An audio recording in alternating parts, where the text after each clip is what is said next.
Also, wenn man in Ostberlin groß geworden ist, in 16er, 17er, 18er Jahren, dann war Kalbelstraße 'n feststehender Begriff, grade unter für junge Leute.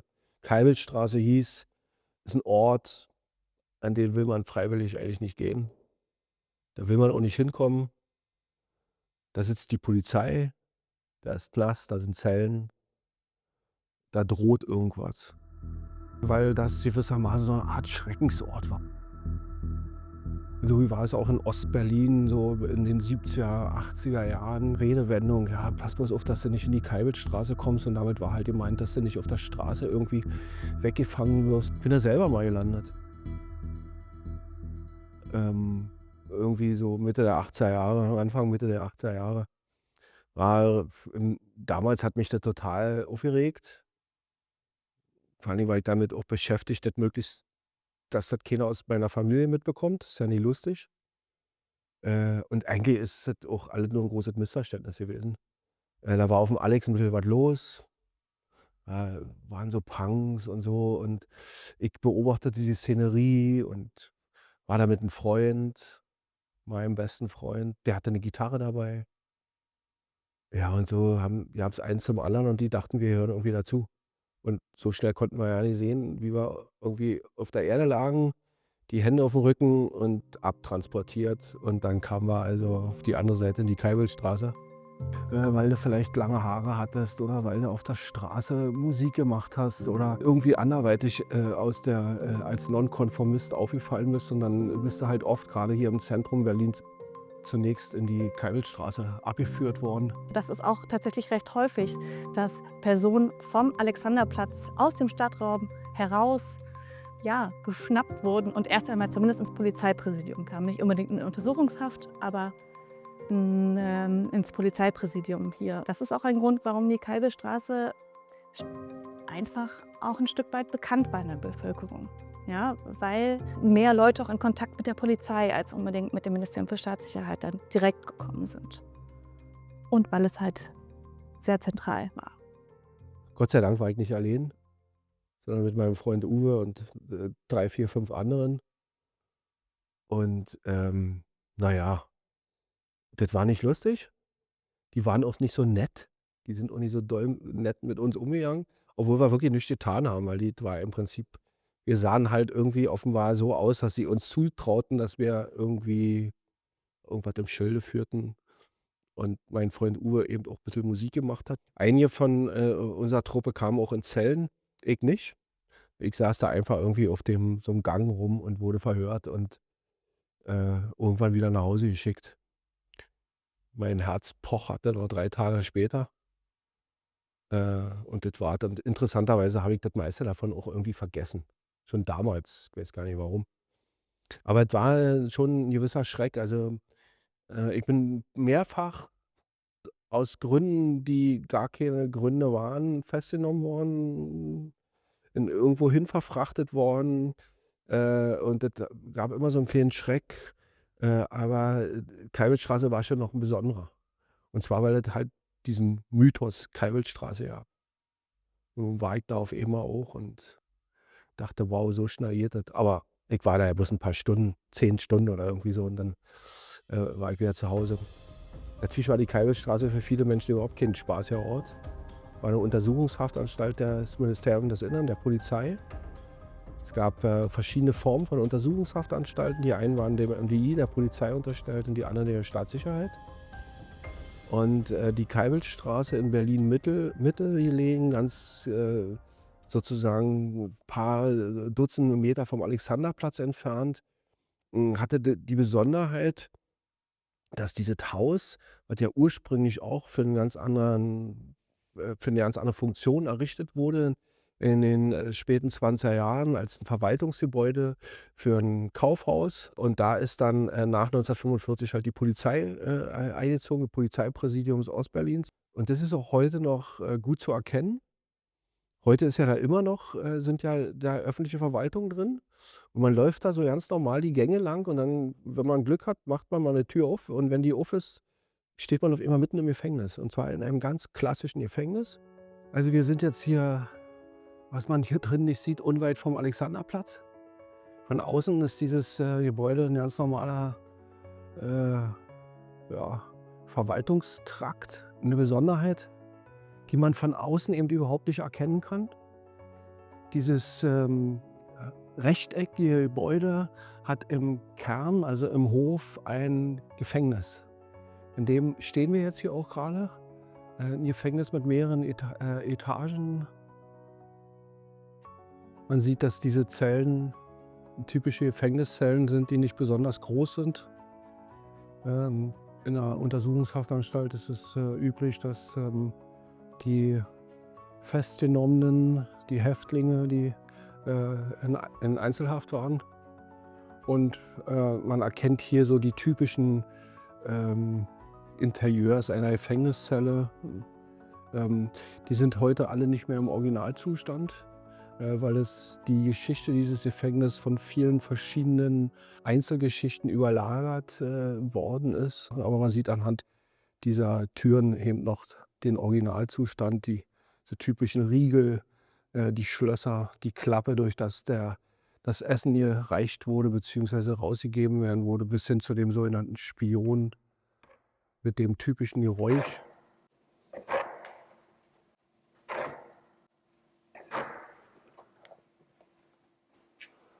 Dieses typische Geräusch ist insofern erwähnenswert, als die Häftlinge zu DDR-Zeiten auch hier einem strikten Reglement unterlagen.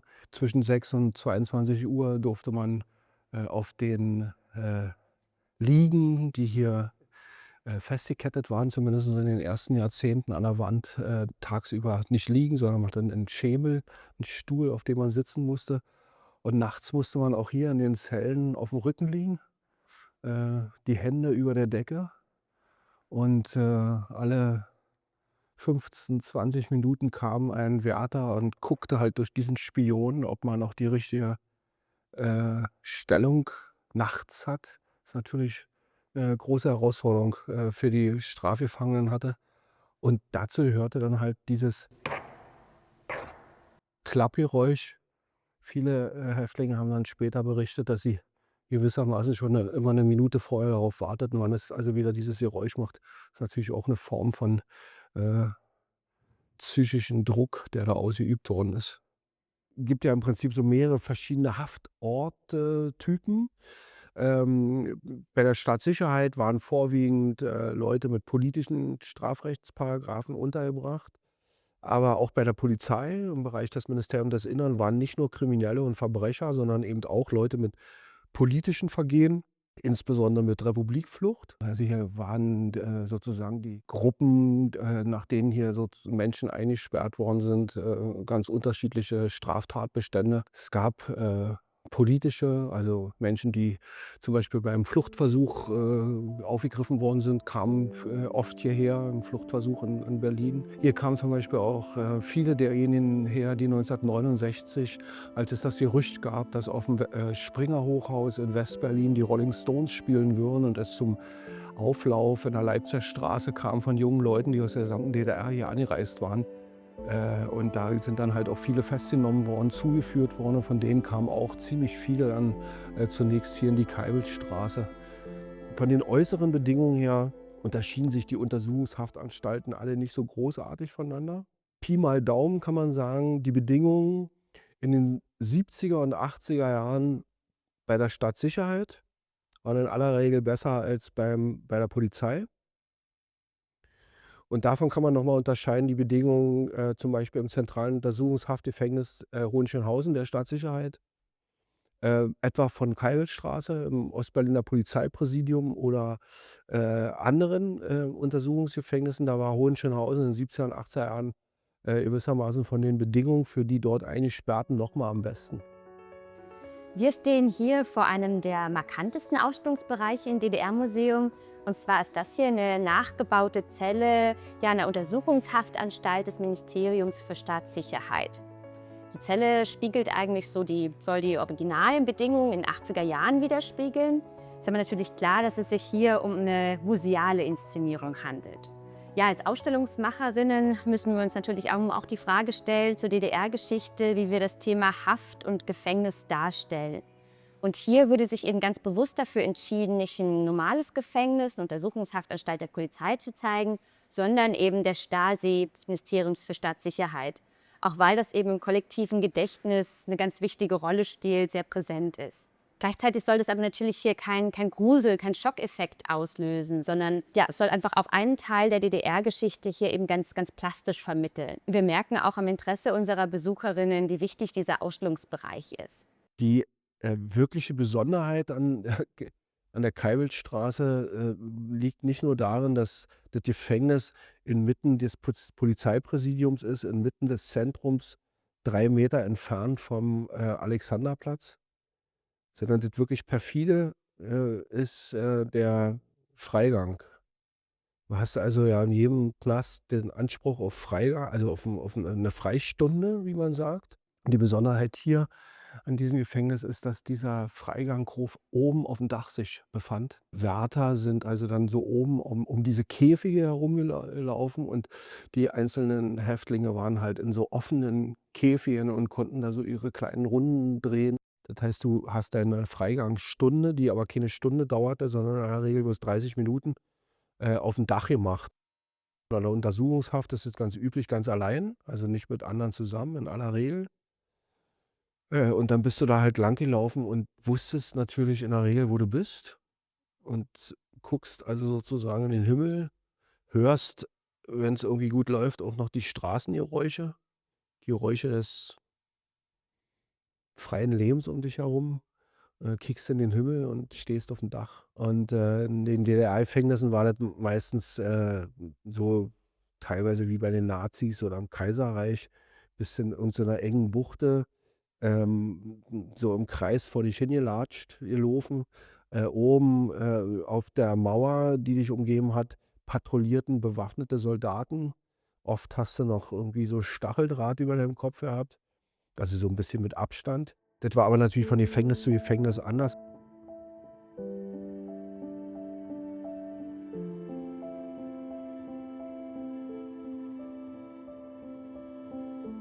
Die SED hatte immer ein Problem. Die haben gesagt: „Also, wir kreieren hier den neuen sozialistischen Menschen, die allseits gebildete sozialistische Persönlichkeit.“ Und da passen natürlich Kriminelle und Verbrechen überhaupt nicht rein.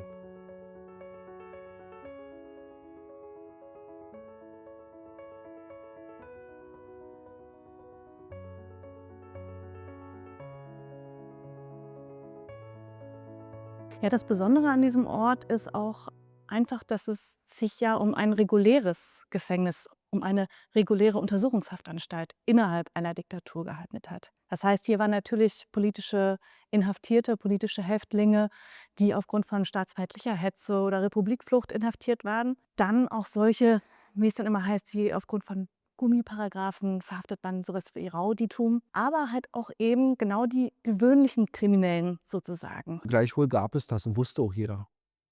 Und die DDR hat das ja versucht, auch so 'n bisschen zu verarbeiten. Auf der einen Seite gab's nicht wirklich Statistiken. Wie viel Morde gab's nun und wie viel Vergewaltigungen, wie viel Einbrüche. So was waren Staatsgeheimnisse. Und auf der anderen Seite gab's den Polizeiruf 110, 'ne sehr beliebte Krimiserie, die es ja auch heute noch gibt, aber ist 'ne DDR-Erfindung. Oder der Staatsanwalt hat das Wort, wo also, reale Fälle behandelt worden sind. Auch dem Polizeiruf lagen oft reale Fälle zugrunde. Alle auch immer mit 'nem Erziehungsimpetus verarbeitet, also, was man dann sozusagen für die Gesellschaft daraus lernen kann, wie man damit besser umgehen kann. Ging ganz häufig auch um Resozialisierungsfragen. Es gab auch 'ne Fernsehsendung, in dem konnte man einen sehr berühmten Anwalt befragen, der sich mit juristischen Fragen auseinandergesetzt hat, was auch eher so schräg zu dem offiziellen Selbstbild der, DDR, stand.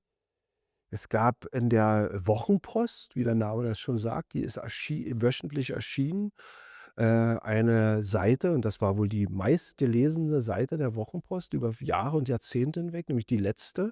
Da war immer ein aktueller Gerichtsbericht drin aus allen möglichen Ebenen.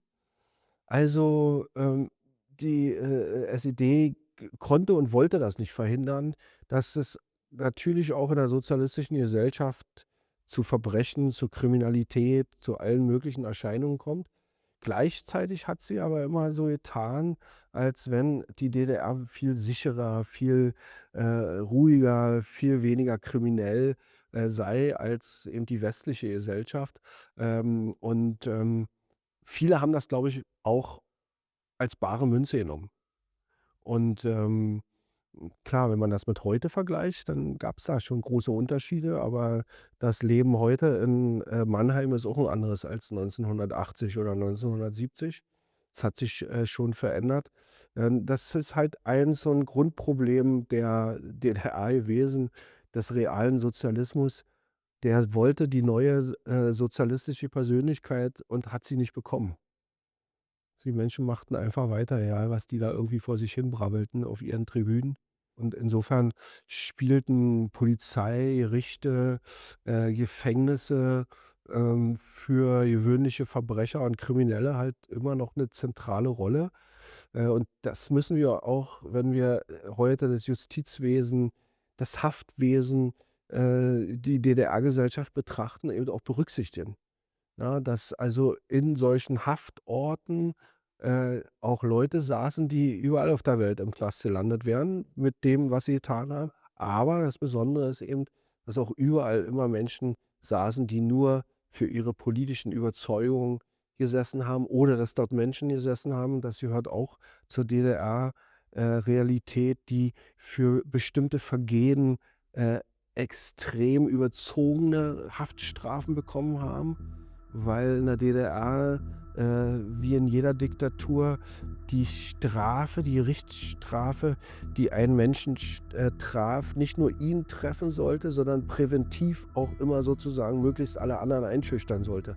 Und gerade wenn es so um Grenzbereiche ging, die auch politische und ideologische Fragen betrafen, davon gab es halt sozusagen, unendlich viele, was das heute auch manchmal auch sehr schwer macht, zu beurteilen, was ist da eigentlich wirklich verurteilt worden. Die Kalbitstraße ist insofern natürlich, interessant, als dass sie, mehrfach, im Zentrum der Ereignisse stand, ohne dass das jemand mitbekommen hat.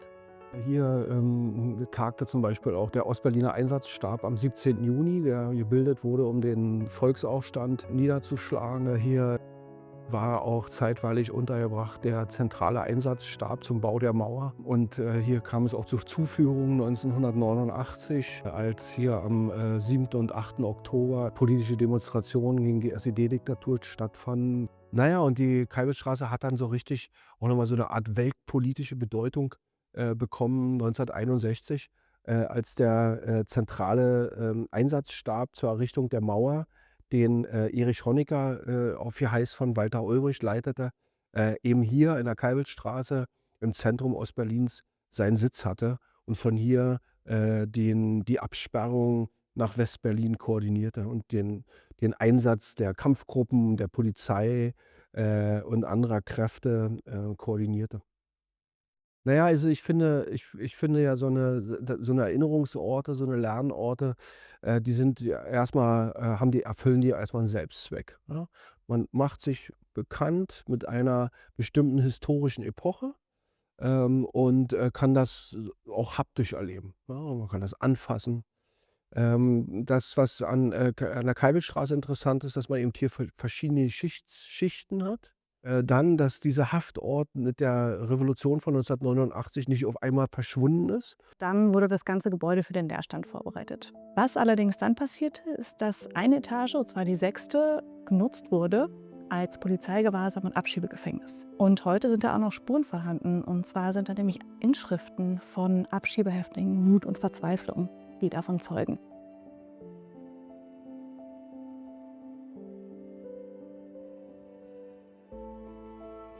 Aus so 'nem DDR-Knast wurde so 'n Abschiebegefängnis, was man auch heute in einigen Zellen immer noch sehen kann, weil da bestimmte, äh, Sachen an die Wände geschrieben worden sind von Menschen, die dort, eingesperrt worden sind nach 1990. Na ja, und dann ist natürlich so 'n Lernort, wenn man den, so vernünftig konzipiert, wie das hier in der Kalbitstraße der Fall ist, ja 'n Ort zum Lernen des Unterschieds von Demokratie und Diktatur. Ja, am Leonhard-Keibel-Straße machen wir historisch-politische Bildungsarbeit für hauptsächlich Schulklassen, aber auch andere Jugend-, Kinder- und Erwachsenengruppen. Und wir machen Workshops, wir nennen es Lernwerkstätten, zu verschiedenen Themen, hauptsächlich der Geschichte des Hauses, aber auch solchen Fragen wie Repression und Opposition oder auch Kriminalität in der DDR. Ein Format ist, dass die SchülerInnen auch bei uns selbst ZeitzeugInnen begegnen, also Personen, die hier inhaftiert waren, und mit diesen Gespräche führen. Und das Besondere ist, dass die SchülerInnen auch das Gespräch selbst vorbereiten und selbst durchführen, also moderieren. Und sich dann dadurch mit den Gründen für die Inhaftierung, mit der Inhaftierungsgeschichte und aber auch mit den Folgen auseinandersetzen. Gefängnisse, Haftorte sind überall unangenehm, aber auch hier zeigen sich natürlich Unterschiede, ja? Und, klar, es gibt auch, ziemlich unangenehme Haftorte in England, in der Demokratie oder in den USA, aber wir reden jetzt hier über Deutschland, und da sieht man dann eben schon, die Veränderung auch, in dem, Zustand der Gesellschaft, wie sich Haftorte verändern, ne? Und die Haftorte in Deutschland, so unangenehm sie auch für die Betroffenen sein mögen, sie sind eben nicht mehr die aus den 20er Jahren und sie sind auch nicht mehr die aus den 50ern und sie sind auch nicht die aus der DDR. Und ganz generell lernt man, wenn man sich für Geschichte, Gegenwart, Politik, interessiert, lernt man anhand von Haftorten, anhand von Gefängnissen sehr viel über die Gesellschaft, die diese Orte errichtet und betrieben hat. Ja, das ist für heute gilt das so. Und das gilt natürlich ist eben auch richtig für die DDR. Und insofern ist das ein Ort, an dem man eben viel über die Geschichte, aber eben auch über die Gegenwart lernen kann, wie wir heute damit umgehen.